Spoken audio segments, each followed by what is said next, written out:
My goal today is to explain how this country got to a point where we took away the country's favorite drink. How was it possible that in a freedom loving country, we would ban alcohol? It's mind boggling to think that this happened, right? And that it was part of the US Constitution.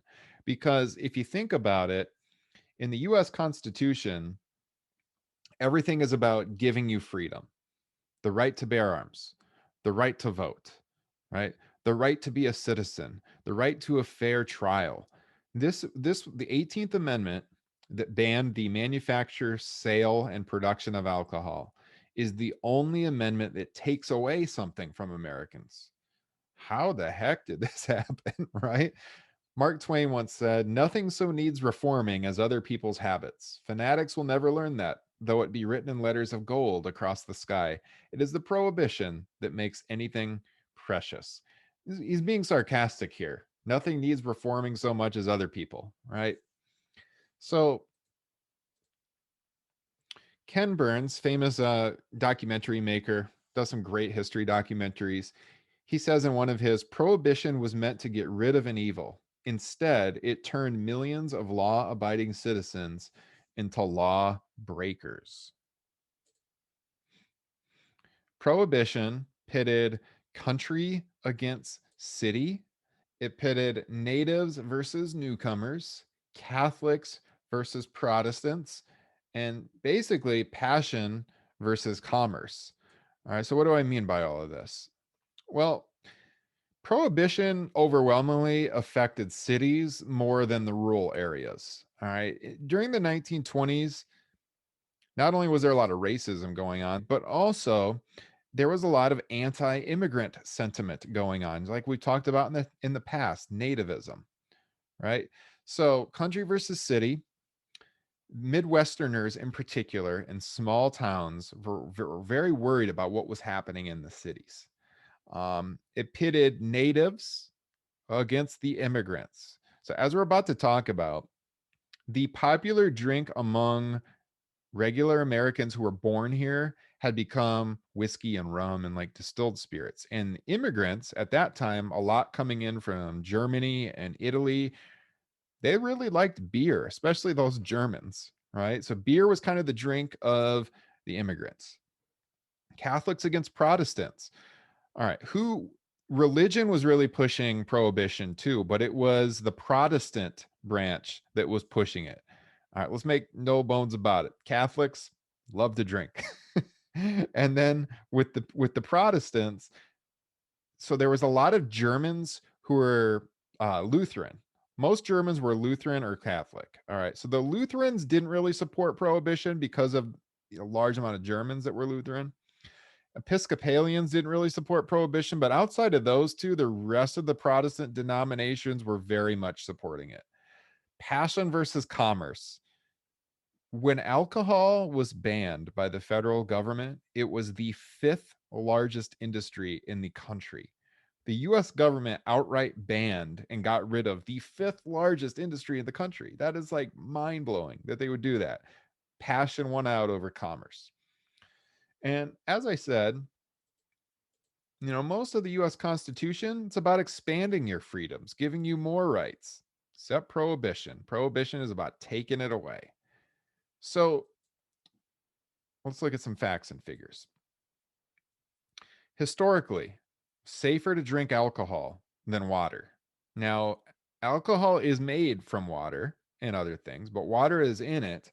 If you go back to like the Pilgrims, the Mayflower, and the early people coming over to the colonies, they would drink alcohol on the boats, beer specifically, very low alcohol volume beer, but beer nonetheless, because if you're making a several week journey across the Atlantic Ocean, it is not safe to drink water that's in barrels. Because if you're drinking water that's in barrels, what's going to happen is it's going to get contaminated when if it's sitting in a barrel for 8 weeks. So you drink beer because it's alcoholic, which keeps it sterile. It's safer to drink. Also, then just in the towns too, like we're not treating water back then like we do today. Safer to drink alcohol. So pre-prohibition, It's very, very common in the United States for Americans to drink at every single meal, including breakfast.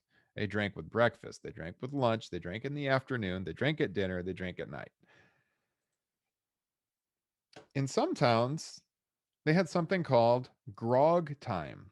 What was grog time? Well, 2 times a day, a horn would go off in town, like a whistle, and the men would stop working to have a drink. It was built into their schedule. We would stop twice during work time to drink. So by the 1800s, like I said, rum, whiskey, distilled spirits, that was popular because of the expansion of grain farming across the West. It was a shift from beer to whiskey. All right. Whiskey became the drink of choice in the country. Immigrants, though, they were still drinking beer. Get this, in 1830, the average American drank 88 bottles of whiskey a year. That's ages 15 and up. 88 bottles of whiskey.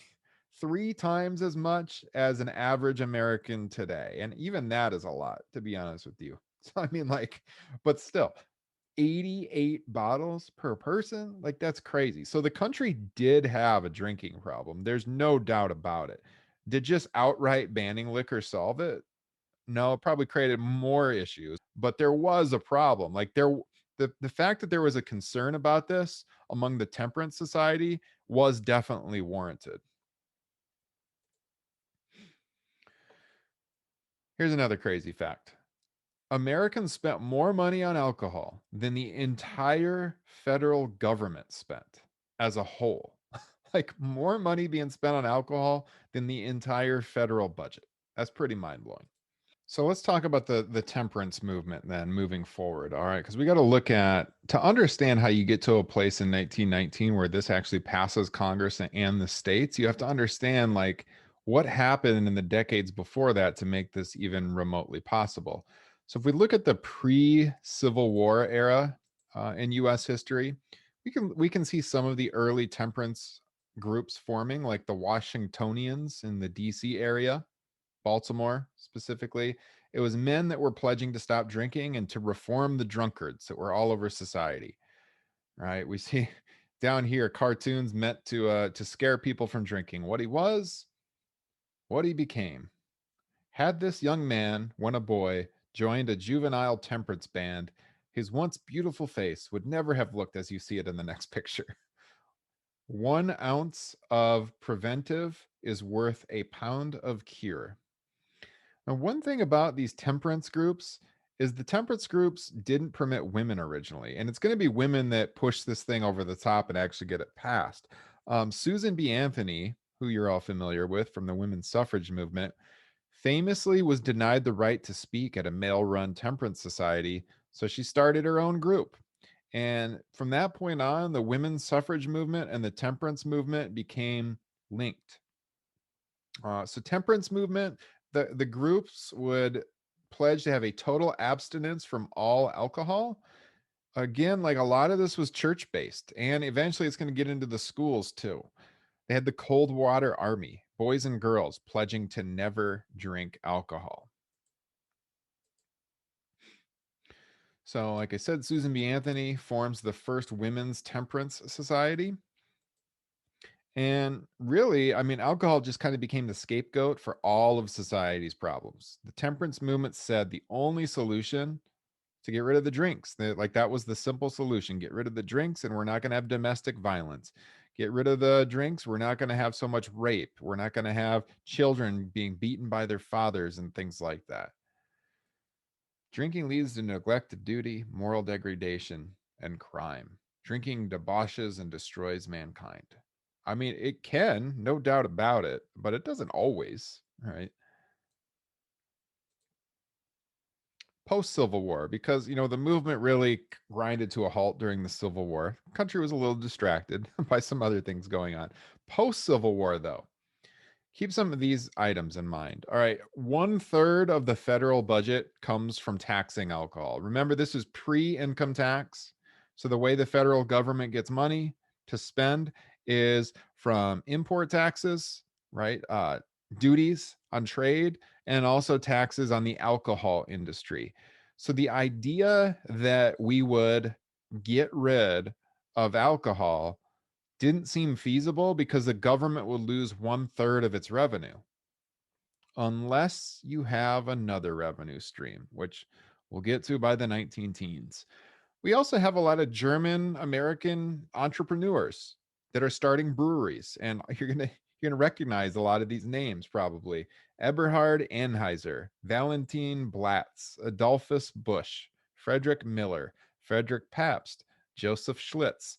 All of those are beer companies, right? Anheuser Busch, Pabst, Miller Beer Company, Blatz, Schlitz. So the fact that there was pushback against German immigrants, especially during World War One, as we're going to see, helped the temperance movement. So they start aiming a lot of their hate at the German beer lobby. Then there was something called the Crusade, which became very, very popular in Ohio. The Crusade was these groups, usually predominantly women, sometimes children. They would show up at saloons and they would just kneel and pray outside. And like you're doing something wrong and they're protesting, trying to drive you away from there. So, Crusaders in Ohio, here you see them outside the saloon, even in the snow. All right, they're protesting the moral violations happening in the saloon. Crusaders of Hillsboro, Ohio, in December 1873, praying in front of a saloon. Set up a praying booth outside Mount Vernon, Ohio, in front of a saloon.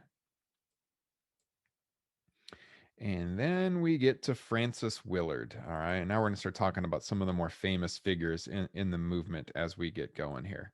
Okay. So anyone watching this has probably heard of Francis or has heard of Betsy Ross, right? Everyone knows Betsy Ross, the American flag, sewing the flag together. Probably never heard of Francis Willard, but at one point in American history, Francis Willard, who started the Women's Christian Temperance Union, was as famous as Betsy Ross to American school children. So she helped link the women's rights and the temperance movement together, and she tried to push a global ban on alcohol. She said it was a war, alcohol versus religion. She forged an alliance between the WCTU and the women's suffrage movement. She said the vote would be, quote, a weapon of protection from the tyranny of drink, unquote. So the WCTU put up public water fountains as an alternative to alcohol. They advocated for all kinds of things like orphanages, equal pay for women, voting rights. These are all good things. Advocated for public schools, though. Advocated for public schools to teach anti alcohol teachings to form an army against liquor. So, anti alcohol indoctrination in the schools featuring specially approved textbooks, and they pressured local school boards. So, get this, 22 million students were sitting through temperance classes in public schools 3 times per week. Kindergartners were taught to chant, "Tremble, King Alcohol, we shall grow up." Tremble, King Alcohol, we shall grow up. Think about that. My oldest daughter is going to be in kindergarten next year. I can't imagine her sitting at school being taught to yell, "Tremble, King Alcohol, we shall grow up." And guess what? Grow up they did. Those children are going to be the people that pass prohibition. This was a long game. It wasn't going to happen immediately. But you teach these kids things like this, you teach them things that aren't true, and when they become adults, they're going to believe in it. They had misleading and purposely terrifying information in these school books, such as things like just one drink can burn away the lining of your throat and stomach and begin eating away at your liver and your kidneys. Just one drink, the kids were told, could do that. One drink would burn the lining of your throat, stomach, and begin eating away at your liver and kidneys. Some textbooks said that drinking could spark spontaneous combustion. people bursting into fatal blue flames. Remember, guys, soon all of these kids are going to be old enough to vote.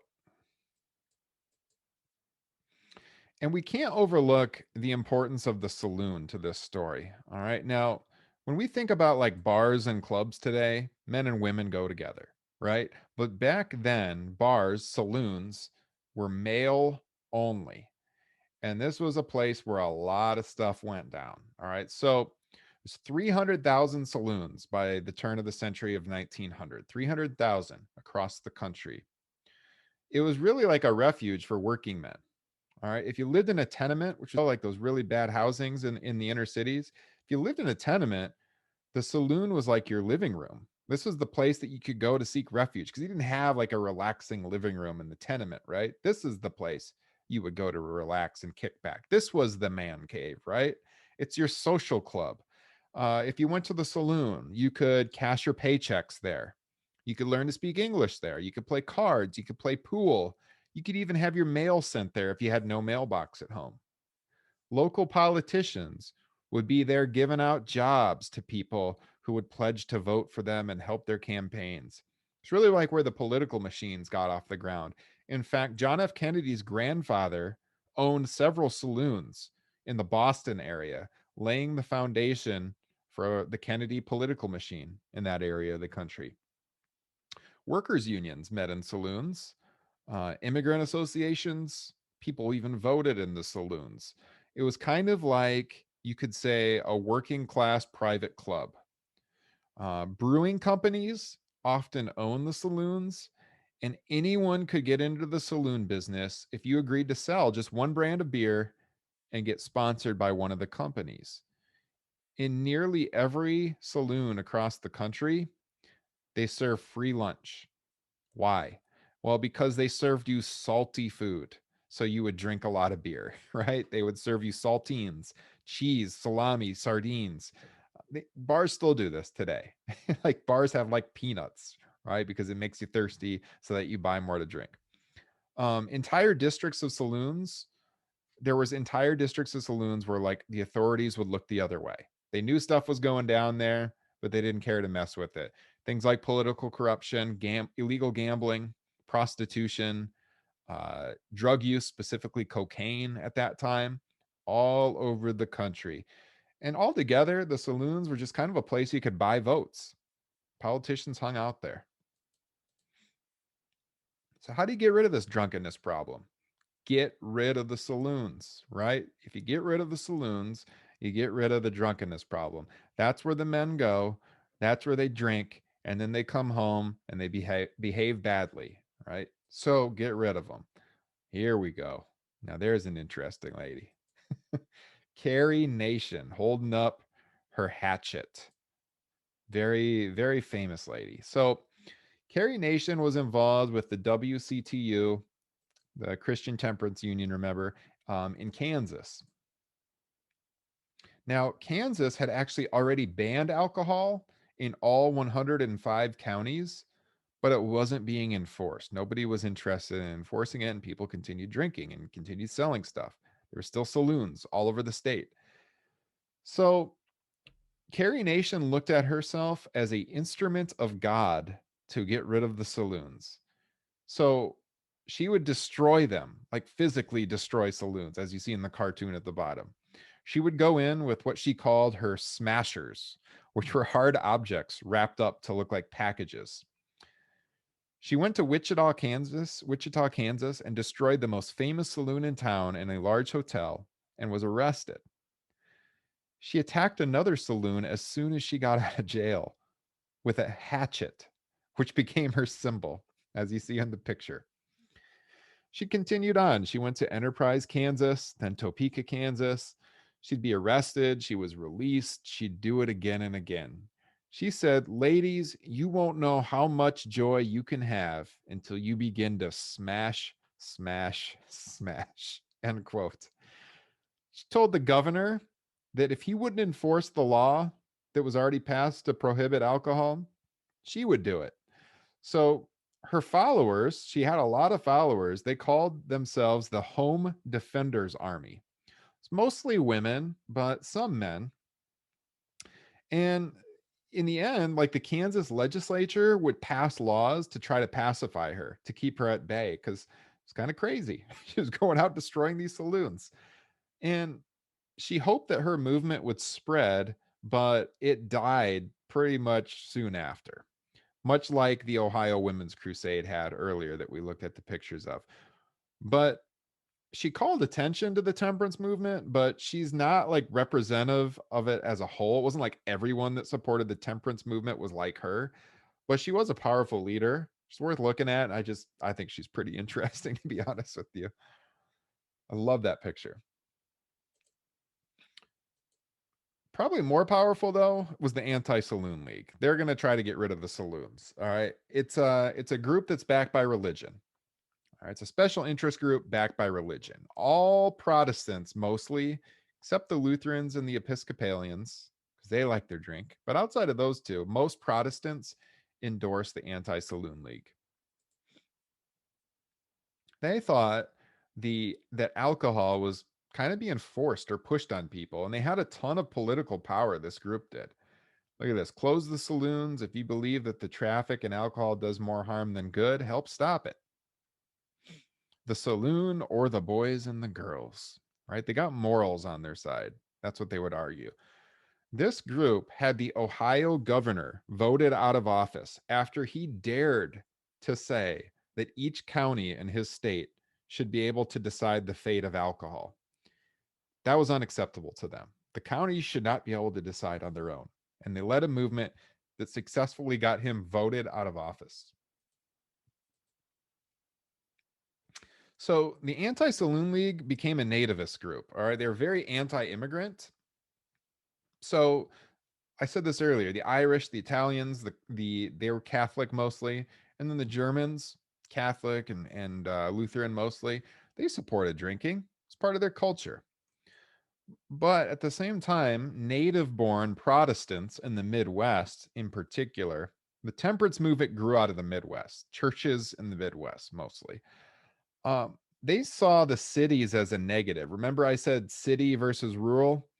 They thought the cities were a place of corruption and debauchery, and they didn't want anything to do with the cities. They kind of cast a side eye at the cities, right?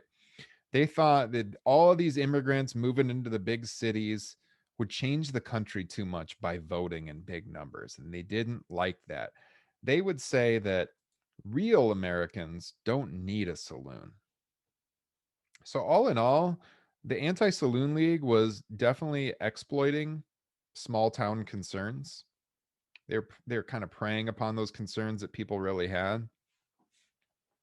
And when you think about it, okay, so we've got the wet side and the dry side. The dries were the people that wanted to get rid of alcohol. The wets were the people who wanted to keep alcohol.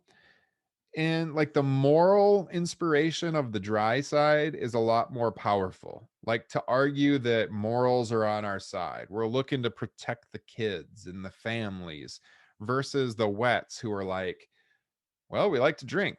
Like what are you going to do? March because we like to drink?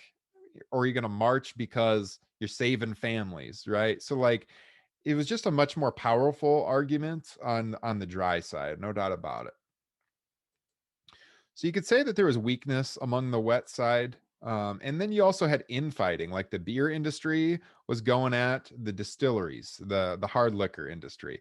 It was liquid bread, the beer industry, versus what they called poison, the whiskey industry, hard liquor. And also both sides of the wets, the beer industry, the liquor industry, they thought that there was no chance that this would ever pass nationally, that the entire country would go dry. That seemed like a pipe dream. All right. They assumed it wouldn't happen. Why? Well, number one, because the United States government was dependent on that liquor tax. We talked about it. It's a third of the federal revenue. And number two, this is a country of freedom. How is the federal government going to tell you you can't buy liquor? Well, the 16th Amendment happens in the 19 teens. When the 16th Amendment was passed, legalizing income tax, it made it possible to get rid of the liquor industry. This could not have happened without the 16th Amendment because now all of a sudden you got a windfall of new money coming into the federal government. People can be taxed on their earnings for the first time like forever in American history, unless that amendment is gotten rid of, right? So if you can tax the people on their paychecks, you got all this new money coming in, you actually can get by without the liquor tax. And this makes it possible. So the Anti Saloon League knew that. So they aligned themselves with the progressives that wanted to pass the income tax to help get it passed because their end game, the long game, was to get rid of alcohol for them. And then what happened? Shortly after the passage of the 16th Amendment, it's a perfect storm, right? World War One. And who's the big enemy in World War One? The Germans. And what do Germans do? They drink beer. They control the biggest breweries in the country here in the US. So because of World War One, beer and treason became linked. There was a lot of messaging going out from these temperance groups. The saloon backer is a traitor to his country, right? Stuff like this, it sounds silly, but it's powerful during a war. Will you back me or are you going to back booze? Vote yes for prohibition.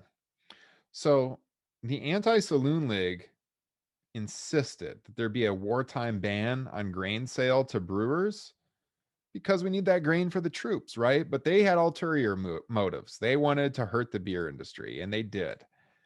When the federal government voted to ban grain sale to brewers, it put half of the country's breweries out of business. Breweries use a lot of grain. If you've ever gone into a brewery, you smell it right away. So banning grain sale hurt big time. So then it's put in front of the Congress. All right. Someone actually introduces a bill for prohibition.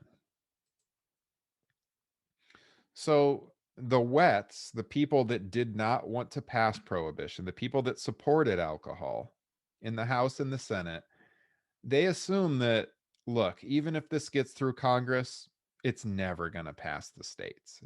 You need 3/4 of the states to sign it for it to become part of the Constitution. At this point, there's 48 states. So you need 36 states to pass it. And they thought, look, it might get through the Congress. Actually, it was very likely to get through the Congress based on who was in the Congress at the time. But they didn't think it would pass the states. So what happened was a senator from Pennsylvania, a guy named Penrose, he said he was going to filibuster the whole thing unless they attached a qualifier on the bill that said that there was a time limit for ratification. And he got it in there. They would have 7 years to pass the Prohibition Amendment via the states. And if they don't get 36 states to ratify in 7 years, it's done. And the Wets thought, haha, we've done it. It's never going to get through in 7 years. And they were sadly mistaken. So here's what happens. It passes the Senate first, August 1st, 1917. Prohibition passed the Congress during World War One. World War One's going on at this time. Senate votes 65-20 in support of prohibition. All right. Then the House votes, and it's closer, but still overwhelmingly 282 to 128. So it's overwhelmingly passed the Congress. So if you can get 36 states to ratify, it's part of the Constitution. Remember, they only have 84 months to do it, 7 years. Took less than 13 months. 13 months. Nebraska on January 16th, 1919 became the 36th state and it passes. And because of the language, it would give them 1 year. 1 year after that passage of the 36th state, prohibition goes into effect. And again, the constitutional amendment says it is banning the manufacture, the sale, and the transportation of liquor. It doesn't ban drinking it, but it bans producing it, selling it, and transporting it. Okay. So hard to believe, but it happened, right? Alcohol, again, it was the fifth largest industry in the country when it got passed. To think that the United States government would ban the fifth largest industry in the country is like economic madness, to think that that would happen. So, thousands of people, including immigrants, lost their jobs. Thousands more people lost their jobs in related industries, like people that would deliver the alcohol, right? People that own the saloons. So, yeah, I mean, it hurt the economy, no doubt about it. And so, when we think about how this happened and this long story, the reason I started pre Civil War is so you have the context to understand how something this nuts really could actually happen in a freedom loving country. How a freedom loving country could do this and take away the drink is because of things like what was happening in the schools. Tremble, King Alcohol, We Will Grow Up. Those kids did grow up. They became the House and Senator members that voted to ban alcohol, right? They became the voters that were pushing forward, demanding their representatives and senators vote to get rid of alcohol. They did grow up. So this was a successful campaign that went on for decades, but it eventually worked. So it's outlawed the manufacture, sale, and transportation of alcohol, outlawed by the 18th Amendment, went into effect at midnight on January 17th, 1920. So we think of the roaring 20s. Well, the sale and manufacture and the transportation of alcohol was only legal for the first 16 days of the 1920s. And after that, those bars that you see in the clips and the clubs and stuff, speakeasies, that was illegal selling of alcohol for most of the 1920s. The amendment was reversed by the 21st Amendment, December 5th, 1933, but it took almost 14 years, 13 years. Alcohol was banned in the United States. Amazing. The Volstead Act was passed, which was a law about enforcing prohibition. Like, the big idea is that it was impossible to enforce. They could not. They did not have the manpower. They did not have the resources to enforce it. And frankly, most people really weren't interested in enforcing it. I mean, even people that voted for prohibition continued to drink in their own homes and to get it somehow. There was still drinking happening in the White House throughout the 1920s and all over the Capitol. So, like, yeah, they passed it. They were satisfying a large voting block of people, predominantly women, who now have the right to vote, by the way. Remember, the 1920 presidential election was the first election women could vote in nationally, presidential wise. And they voted for Warren G. Harding, who professed to be in support of the temperance movement so that the women would vote for him. But he was a drinker and he kept drinking. He didn't really care that much, but he wanted to get the women vote, and it worked.